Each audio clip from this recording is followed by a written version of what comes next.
આજના આ પવિત્ર કાર્યક્રમના મંચ પર ઉપસ્થિત વ્યાસપીઠ પર બિરાજમાન પરમ પૂજ્ય માધવપ્રિયદાસ સ્વામીજી, જૂના પીઠાધીશ परम पूज्य अवधेशानंद जी महाराज, पूजनीय परमात्मानंद जी महाराज, हिंदू धर्म आचार्य सभा के कर्ता धर्ता, श्री चिदानंद सरस्वती जी महाराज ऋषिकेश से पधारे हैं, परम पूज्य भिक्षु संघ सेना जी यहाँ पर आए हुए हैं और हमेशा से मेरे जीवन के हर उतार चढ़ाव में इतने 45 साल लंबे राजनीतिक जीवन में हमेशा मेरे साथ आशीर्वाद देने के लिए उपस्थित रहे। पूजनीय बाल स्वामी के चरणों में प्रणाम कर कर मेरी बात की मैं शुरुआत करता हूँ।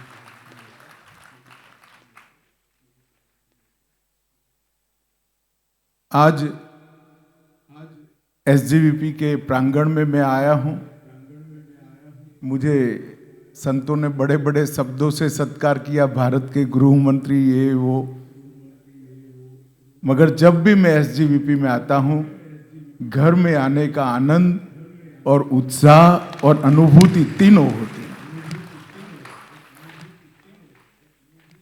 मैं भारतीय जनता पार्टी का संगठन का काम करता था, अभी विधायक भी नहीं बना था। तब से बाल स्वामी के साथ मेमनगर एसजीवीपी के साथ मैं जुड़ा था। पहली बार जीवन में पर्चा डालने गया तब भी गुरुकुल के मंदिर से ही गया था। और आप यहाँ जो बैठे हैं, जो सुन रहे होंगे, बहुत सारे विद्यार्थी होंगे गुरुकुल के, आप किसी को मालूम नहीं होगा, हम सबके कई अभ्यास वर्ग यही गुरुकुल में यही स्थान पर हुए हैं जहां हमें सदाचार और देशभक्ति के पाठ सिखाए गए। जब नरेंद्र भाई गुजरात के मुख्यमंत्री थे तब उनका आग्रह रहता था कि सारे विधायक साल में 3 दिन अपनी पार्टी के सिद्धांत, अपनी पार्टी की कार्य संस्कृति और पार्टी को आगे ले जाने का निर्मल रास्ता, इसका चिंतन करना चाहिए। और ज्यादातर दिन ये अभ्यास वर्ग हमारे यहीं होते थे, क्योंकि यहाँ पवित्र वातावरण भी था और संतों का आशीर्वाद भी था। तो ये गुरुकुल ने कई सारी सदप्रवृत्तियों में अपना योगदान दिया है। कई लोगों ने कहा, जब तक व्यक्ति निर्माण अच्छे से नहीं होता है, राष्ट्र निर्माण नहीं हो सकता है। और व्यक्ति निर्माण की परंपरा को एक भी उपदेश का वाक्य बोले बगैर गुरुकुल ने आत्मसात किया है। एक बच्चा यहां से आता है, देशभक्त और विद्वान नागरिक बनकर वापिस जाता है समाज के अंदर। बच्चे के अंदर भारतीय संस्कृति, सनातन संस्कृति, स्वामीनारायण संप्रदाय, भक्ति संप्रदाय, ये सारे संस्कार तो सिंचित होते ही है, मगर मैं बेरोक टोक कह सकता हूं, गुरुकुल से निकला हुआ बच्चा राष्ट्रभक्त बनकर भी निकलता है, राष्ट्रभक्त बनकर ही निकलता है। और ढेर सारे अनगिनत असंख्य अच्छे और सफल नागरिक इस गुरुकुल ने न केवल गुजरात, देश भर को दिए हैं। व्यसन मुक्त जीवन, हमेशा हरि की उपासना, सदप्रवृत्ति में प्रवृत्त रहना, जीवन में आलस्य नहीं लाना और गौ सेवा से लेकर खेती तक जमीन से जुड़े रहने के संस्कार, इसके साथ संस्कृत, शास्त्र, संगीत और खेल, इस संपूर्ण शिक्षा का एक वांग्मय यहाँ पर जो बना हुआ है, इसको मैंने खुद कई बार अनुभूति की है।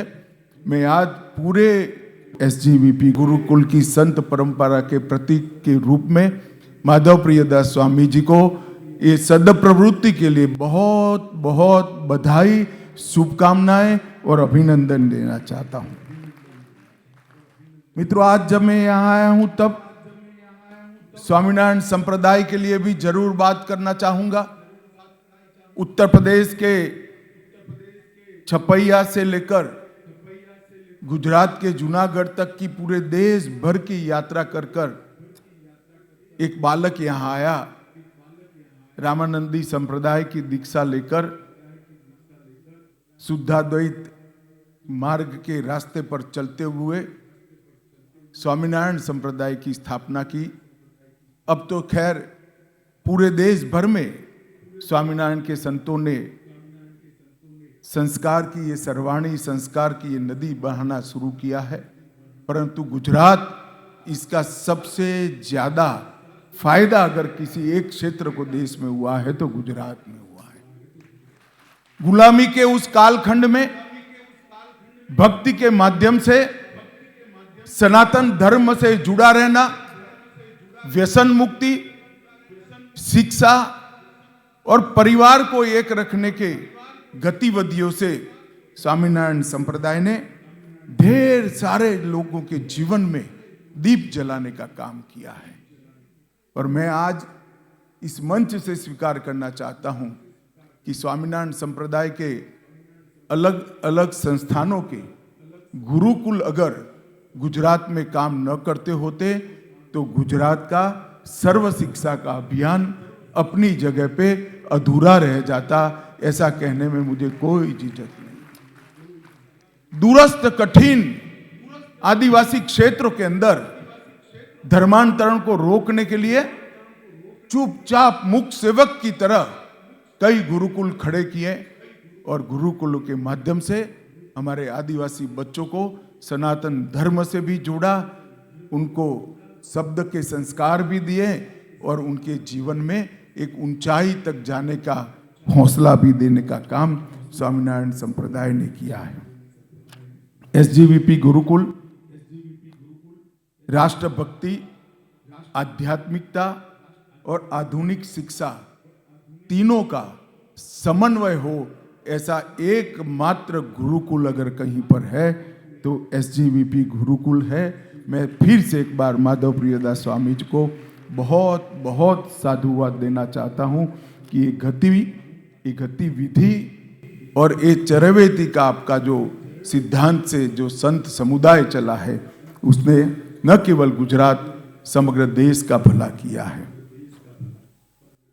इस गुरुकुल में संस्कार, सदाचार, नीतिमत्ता, प्रामाणिकता, वेदों का ज्ञान, संस्कृत की शिक्षा, विज्ञान, स्पोर्ट और इसके साथ दर्शन के भी अभ्यास की व्यवस्था है। मैंने खुद उसको अनुभव भी किया है, देखा भी है, क्योंकि मैं गुरुकुल में कई बार आया हूं।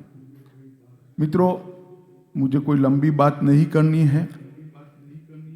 आज मैं तो इस सदप्रवृत्ति को समर्थन जताने के लिए यहां आपके सामने आया हूं। मुझे कोई बात और नहीं करनी, परंतु एक बात मैं निश्चित रूप से कहना चाहता हूं कि आजादी के बाद जो भारत को चाहते हैं, भारत को जानते हैं और भारत शब्द में जिनकी श्रद्धा है, ये सभी लोगों के मन में एक कसकती, देश आजाद तो हो गया मगर देश की दिशा भारत की ओर नहीं है, कहीं और है। एक कसक सालों से सबके मन में थी। हम राजनीति के अंदर हम सब भारतीय जनता पार्टी के कार्यकर्ता ये दिशा बदलने के प्रयास से 1950 से प्रयास कर रहे थे। हमारी कई पीढ़ियों ने प्रयास किया, कई लोगों ने अपना जीवन खपाया और चलते चलते चलते आज ये दिन आया कि गुजरात के मुख्यमंत्री जब देश के प्रधानमंत्री बने तब पूरे भारत का यशोगान आज पूरा विश्व कर रहा है।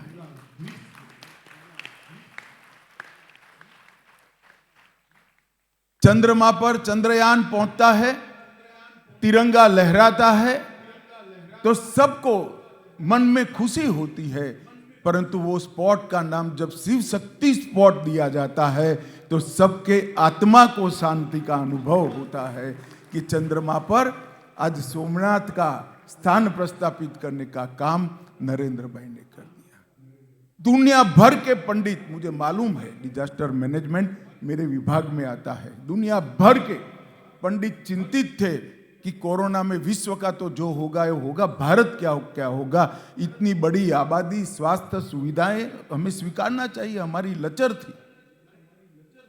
कई लोग, मुझे आज कहने में जरा भी आपत्ति नहीं, कई लोग उस वक्त अच्छे भाव से कहते थे भैया क्या करोगे, ट्रकों की ट्रक भरकर लाशों के ढेर लग जाएंगे। मगर इस देश ने मोदी जी के नेतृत्व में जो आत्म संयम का परिचय दिया, दुनिया को पहली बार जनता कर्फ्यू का अनुभव हुआ। जब जनता कर्फ्यू विश्व भर के अखबारों में गया तब कई लोगों ने मुझे फोन कर पूछा विदाउट नोटिफिकेशन कर्फ्यू किस तरह से होता है।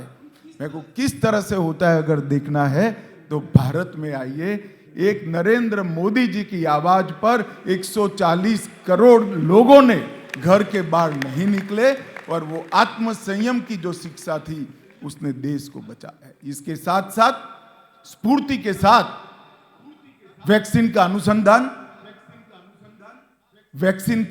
अनुसंधान कर उसके उत्पादन की व्यवस्था, और उत्पादन की व्यवस्था कर इतने बड़े और दुर्गम क्षेत्रों के अंदर, जंगल, पहाड़ियां, समंदर, नदियां, इसके बीच में हमारे बसे हुए देश में झुग्गी चौपड़ी हो या बड़े से बड़े टावर में रहने वाला शहर का व्यक्ति हो, गांव में रहने वाला व्यक्ति हो या लद्दाख में रहने वाला व्यक्ति हो, नॉर्थ ईस्ट के जंगल में कोई रहता हो या कन्याकुमारी के विवेकानंद रॉक मेमोरियल पर रहता हो, 140 करोड़ लोगों को टीका लगा देना, वैक्सीनेशन कर देना और सबके मोबाइल पर सर्टिफिकेट भेज देना, ये टेक्नोलॉजी का इतना अद्भुत उपयोग दुनिया के विकसित से विकसित राष्ट्र नहीं कर पाए जो भारत ने कर दिखाया। यही देश, जो देश 2004 में असहाय सा दिखता था, चारों ओर संकट के बादल दिखते, देश की सीमाएं सुरक्षित नहीं थी, देश के अंदर महिलाएं अपने आप को सुरक्षित नहीं मानती थी, युवा निराश था, सेना के जवान हताश थे, वही देश जो 4 से 14 में हताशा और निराशा की गर्त में डूबा था, 14 से 24 तक विश्व में सर्वप्रथम बनने के लिए कृत संकल्पित होकर आज आगे बढ़ा। नरेंद्र भाई के नेतृत्व ने इस देश के स्व को जगाने का काम किया है, इस देश की आत्मा को जगाने का काम किया है। और आज हम देखते हैं तो देश की कई सारी धरोहर विश्व जानने के लिए लालायित है। जब हम कहते हैं कि हमारा मेडिकल साइंस और मेडिकल की पढ़ाई हमारी भाषाओं में होगी, पूरी दुनिया ढूंढने आती है, कैसे होगी। मैंने 2 लोग मुझे मिलने आए थे, मैंने कहा एक भाषा में नहीं होगी, 18 भाषा में हमारे बच्चे मेडिकल पढ़ेंगे, क्योंकि भाषा हमारे यहाँ माध्यम होता है अभिव्यक्ति का, मूल चीज इसका इंटेलेक्चुअल पावर है, वो चीज हम शब्दों से समझते हैं। अध्यात्म से आयुर्वेद तक, सोशल साइंस से लेकर सोलार तक, मैथ से लेकर मेटावर्स तक और शून्य से अंतरिक्ष तक, हर जगह आज भारत का दबदबा समग्र विश्व के सामने हम देख रहे हैं। मैं निश्चित रूप से मानता कि नरेंद्र भाई ने कहा है ये अमृत काल की शुरुआत, आजादी के 75 साल समाप्त हुए, 75 साल से 100 साल, जब 2047 में देश आजादी की शताब्दी मनाता होगा, कोई क्षेत्र विश्व में ऐसा नहीं होगा जहां भारत विश्व में सर्वप्रथम नहीं होगा। ऐसे भारत की रचना का संकल्प आज देश की जनता कर आगे बढ़ रही है। और मित्रों, कई सारे संत यहां पर बैठे हैं, कई संतों ने वर्षों से कई प्रकार की तपस्याएं, उपासनाएं, प्रार्थनाएं करी कि इस देश का स्व जागरूक हो, इस देश अपनी चीर पुरातन सनातन संस्कृति की ओर मुड़े। मगर ये संभव नहीं होता। 550 साल से जहां भगवान श्री राम का जन्म हुआ था, वो पवित्र स्थान को नष्ट कर दिया गया था। हम इसका पुनर्निर्माण नहीं कर पाते थे। अदालतों में केस को सुलझाए गए, उलझाए गए, लटकाए गए। नरेंद्र भाई के नेतृत्व में सरकार बनी, संतों का आशीर्वाद रहा, संतों की प्रेरणा रही, सारे मार्ग निष्कंटक होकर 22 जनवरी को राम लल्ला अपने घर में फिर से विराजमान है।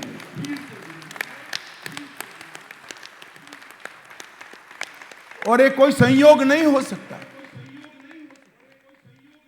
कि राम लल्ला की अपने घर में पुनर्स्थापना और भारत के अमृत काल की शुरुआत, ये संयोग नहीं है, एक कुदरत का इशारा है कि भारत का स्वर्णिम समय ये 25 साल में आकर भारत सर्वप्रथम बनने जा रहा है। ये इसका इशारा है।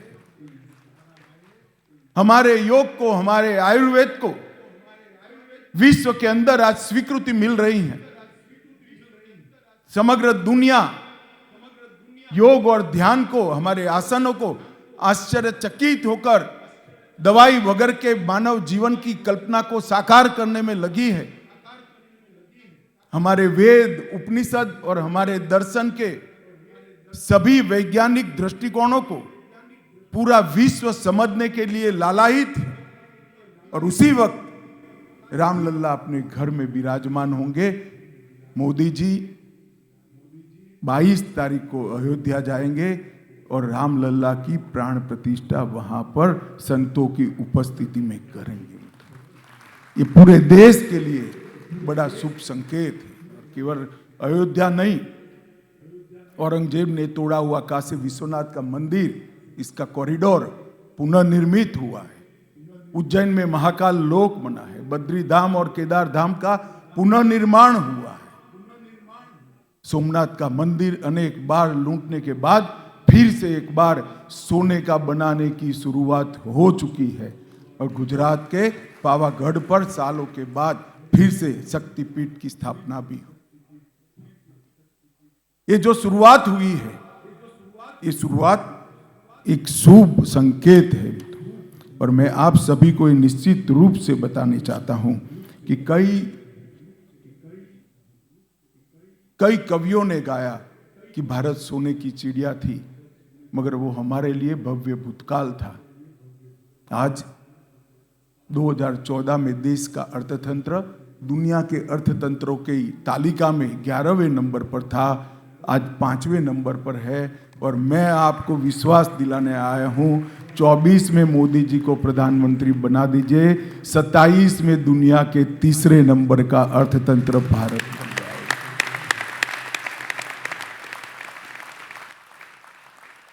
नई शिक्षा नीति को अगर बारीकी से कोई देखेगा तो नई शिक्षा नीति हमारी चिर पुरातन शिक्षा परंपरा में से प्रेरणा लेकर बनी है। वो आधुनिक तो है, आधुनिकता के सारे रास्ते खुले हुए, खुलापन है। समग्र विश्व की अच्छाइयों को स्वीकारने का, वेद के मंत्रों का इसके अंदर दर्शन होता है। आधुनिक से आधुनिक शिक्षा नीति है, परंतु इसका मूल भारतीय शिक्षा परंपरा से बना हुआ है। ये बरोबर नरेंद्र भाई के आग्रह के कारण बना है। मित्रों, मुझे मालूम है नई शिक्षा नीति से पढ़े लिखे जो बच्चे, जो भारतीय युवा आएंगे, वो बाबू नहीं बनेंगे, वो भारतीय बनेंगे और महान भारत की रचना का स्वप्न वो साकार करेंगे। मित्रों, आज सबसे बड़े मोबाइल निर्माता बनने की ओर हम आगे जा रहे हैं। स्टार्टअप दुनिया में 3रे नंबर पर हम खड़े हैं। रिन्यूएबल एनर्जी में दुनिया में 3रे नंबर पर खड़े हैं। और सुरक्षा के मामले में आज भारत को कोई शंका की दृष्टि से नहीं देख सकता। सालों से धारा 370 का कलंक हम धोते आए हैं, जहां से अलगाववाद और आतंकवाद का जन्म होता था। 5 अगस्त 2019 को मोदी जी ने कलम के एक झटके से बिल लाकर धारा 370 को समाप्त कर दिया।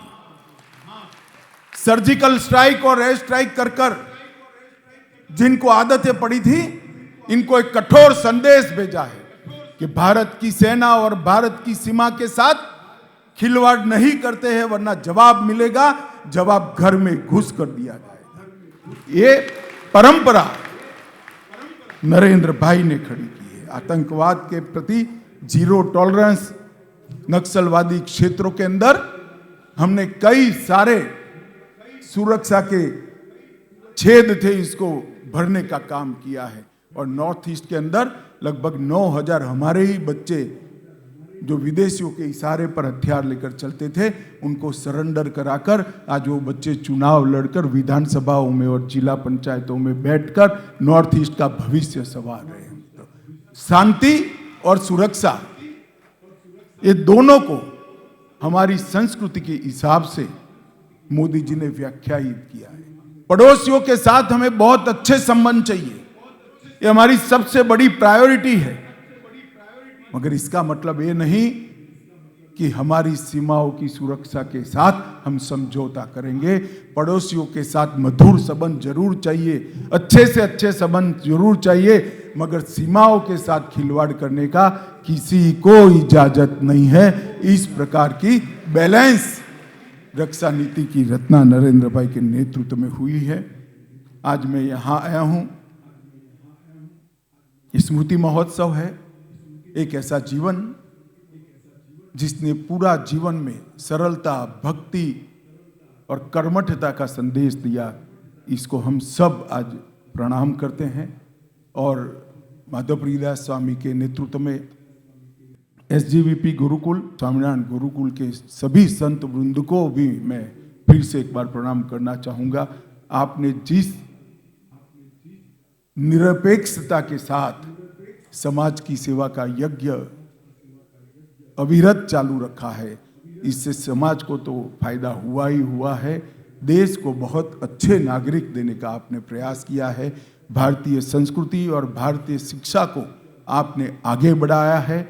विद्वान से विद्वान मगर जन्म से जुड़े हुए नागरिक यहाँ से आपने देश को देने का काम किया है। मैं समग्र गुजरात और देश की जनता की ओर से आप सभी के श्री चरणों में प्रणाम कर कर, धन्यवाद कर कर मेरी वाणी को विराम दूंगा। मुझे यहाँ बुलाया, संतों ने आशीर्वाद दिए, संतों ने स्वागत भी किया, इसलिए मैं अपने आप को बहुत भाग्यशाली मानता हूँ। इसके लिए भी धन्यवाद कर कर मेरी वाणी को विराम करता हूँ। आप सभी को जय स्वामीनारायण। बोलो भारत माता की, वंदे